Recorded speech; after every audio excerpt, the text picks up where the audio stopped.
Close to 10 years ago, I was invited to be a visiting faculty at a prominent law prep center. In my first interaction with a young gentleman, I asked him why he chose to study law. His answer was laced with the imagery of power. Ma'am, when that white ambassador whizzes into the streets with the red lights and everybody steps back to read what's written on the nameplates, people are going to say, Judge Sahab ja rahe hain. No one will touch me. A second instance. This time I was in a class of 8-year-old boys, class 3 students. I asked them what they would like to be. Many little hands shot up, and one of the boys said, "Ma'am, collector." I asked him why, and he said, "Everybody will listen to me. I'll have a big car with a red light." A third instance. This time I was talking to a girl from class 10. I asked her what her aspirations for herself were. She said, "I want to earn a whole lot of money, because with money comes power. And when I have power as a woman, I'm not answerable to anybody." The semblances of leadership in the minds of young children and adolescents are money and power, or even an official car with a red light, which can catapult you into a position of perceived leadership, where you aren't answerable to anyone, no one can touch you, you aren't responsible, and you can throw your weight around. Hello, ladies and gentlemen, boys and girls. I'm going to speak to you about something that I personally refer to as the paradoxical paradigm of management. Although people in the present have started to allude to it recently, its roots trace back to ancient civilizations of India, China, and the Middle East. The paradox of power, servant vis-a-vis leader. The word servant immediately creates a menial picture in our mind. Somebody that you can boss around. Somebody who follows orders. Then there is the leader, all-knowing, all-powerful, someone who is a master strategist, brilliant executioner of plans. I will share 4 questions with you. I know that each of you, young and old, already has the answers to these questions. My aim is simple. I hope to state the obvious and help you introspect as you revisit the answers to these questions. My first question to you is empathy your swag? You know that word, swag? Do you know what empathy means? Empathy means to understand somebody else's pain, to understand what somebody else is going through. Abraham Lincoln, Mahatma Gandhi, Nelson Mandela. What do these 3 men have in common, other than the fact that they were all students of law? Lincoln abolished slavery. The Mahatma propagated non-violent struggle for independence from foreign rule, and Mandela routed apartheid from his native country, ensuring that the color of a person's skin would never become the cause for slavery and suppression. They were sensitive and empathetic to another person's pain. You're all studying in good schools. Bodhi International School is a great school. You come from affluent backgrounds.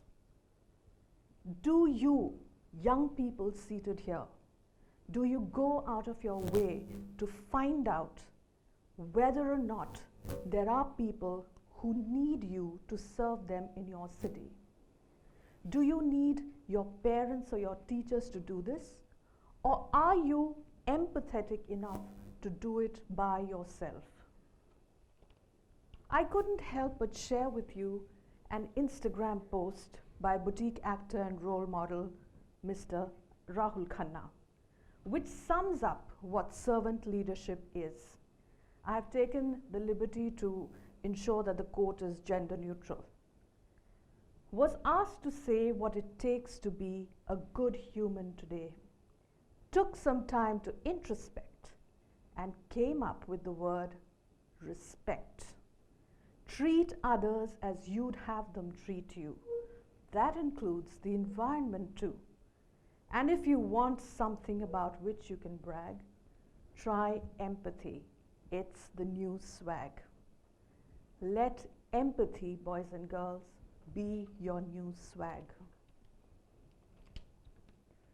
My second question to you is, are you Brother Leo? I gave you the example of those children who thought a car or money meant that you're a strong leader. The aspiring lawyer, the young gentleman, never once said, I want to become a lawyer because I want to serve justice or see that justice is served. The little boys already knew what they would extract from the public to become powerful. They weren't encouraged to think that they ought to serve the public. The young lady was already misled into believing that if you had wealth, you could be absolved of your responsibilities. An old legend tells of a monastery in a faraway land where a man called Brother Leo was famous because of his exemplary leadership qualities. Those were days when there weren't mobile phones or internet blogs, so no one really knew who this mysterious monk was, except that he was a great leader. Several monks began a pilgrimage to visit Brother Leo, wanting to learn from him. Almost immediately, the journey began with people cribbing about who would cook and who would clean. And on the third day, a quiet man joined this band of pilgrims. He never complained about the work he had to do, and he never stayed away from a task. Whenever the others argued and were irritated, he would quietly volunteer and accomplish the task, irrespective and unconcerned about who was watching him, who praised him or not. Soon the other monks were following his example, and they worked together smoothly, led by the quiet monk. On the day they reached the monastery, they asked the head monk, "Can we meet Brother Leo?" And he laughed. "That's strange. Brother Leo has been traveling amongst you." And he pointed at the at the man who joined them on the third day. This, friends, summarizes the essence of servant leadership. It sounds like a strange management marriage, servant, leader. But trust me, it's a marriage that works. Some people seek leadership positions not so much for what they can do for others, but for what the position can do for them. Status, connections, perks, advantage. But we also have within us Brother Leo, who is capable of picking up that fluttering packet of chips and putting it in the bin when nobody is looking, who cleans his room when his mother doesn't tell him to, who walks into a class and says, "You need my help, I'll help you," without his teacher requesting him to. Who are you when nobody is watching you? Are you Brother Leo? Do you follow instructions? Do you blindly lead people? Do you boss over them? Or do you lead by example? Listen to Leo. My next question to you is, do you change colors like a chameleon? Yeah, everybody's smiling. Most of us, and I think the reason is because most of us have been told, stay away from people who change colors. Dur rahiye. But today I hope that the perspective that I share with you will help you see things in a different light. There lives in a forest a little chameleon who's extremely distressed because he doesn't have a color of his own. He thinks that he has no friends because he keeps changing colors. And I think that's true because all of us laughed. But one day he decides he finds the greenest leaf of all. And he sits on that leaf. And he says, I've found my color. He turns green. And he remains there for many months until the seasons change. And then the green leaf turns red, it turns yellow. The chameleon turns red, it turns yellow. And he is so distressed till he finds another chameleon friend who asks him what the matter is. And he tells him. This little chameleon looks at him and says, what you think is your greatest weakness is actually your greatest strength. A verse attributed to St. Paul's in the Bible, which may help you understand what I'm saying, says, I know how to live almost on nothing or with everything. I have learned the secret of living in every situation, whether it is with a full stomach or empty, with plenty or little. Are you able to change colors with the changing seasons in your life? I had a student who dozed off in class. Anybody dozing off? No? I had a student who dozed off in class and I asked her, what happened? Are you well? She said, I'm so sorry, ma'am, but my AC broke down last night and I couldn't sleep. No 2 days or 2 minutes in our lives are the same. Sometimes the AC breaks down. Sometimes you miss the school bus right before an important exam. And sometimes you reach the dining hall late after practice, you miss out on breakfast. How do you change colors with the changing situations in your life? Practice flexibility. Practice the art of changing colors with every single change in your life. And remember the sad case of that Cafe Coffee Day CEO, which ended in the loss of a bright young man because he went through something really, really tragic. Had he taken the time to understand that if there's a peak, there's a valley, he'd be still here. And remember, रंग बदलते रहिए, रंग अच्छे होते हैं. My final question to you this afternoon is your mantra service before self? The dictionary defines the word service or stewardship as the careful and responsible management of something entrusted to your care.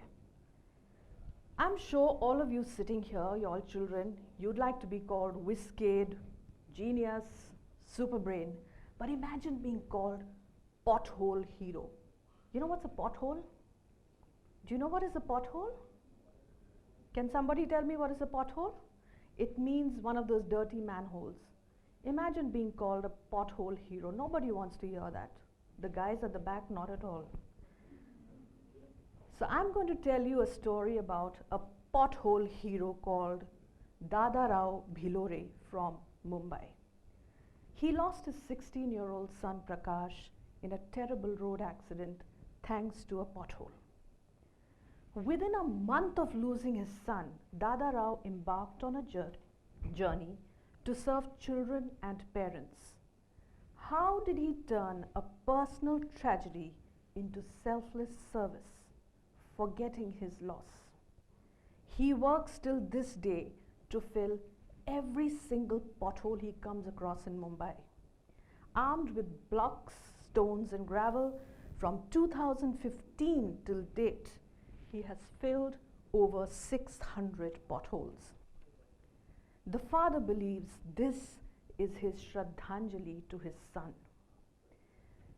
Everyone who is seated here, whether a student of the school or any other school, as future leaders and as incumbent, remember, you are stewards of a legacy that began with the founding of Bodhi School. Remember, you are student servant leaders. Every broken window, every damaged desk, graffiti on the wall are all signs of you not serving your school. Remember, you are stewards of a legacy of Bodhi International School. Right from that little flower that is growing near the gate to the most expensive piece of equipment in your labs, you are responsible for looking after it. Boys and girls, ladies and gentlemen, remember, we have to fill out the potholes in the roads in the lives of others. Young servant leaders, to summarize, let empathy be your swag. Listen to Brother Leo. Be a chameleon. Rang achhe hain. Fill those potholes. Serve selflessly. Before I end, Mr. and Mrs. Bothra, Mr. Bandhari, Principal Pillai, Srila, Komal, Mrs. Karju, so many names, Prakash, all of you phenomenal people. I said this on one more occasion when I came here the first time, Naresh, that this is homecoming. It feels like coming home. Thank you so much. Thank you so much, Angeline. It was a pleasure listening to you. Thank you. Truly amazing.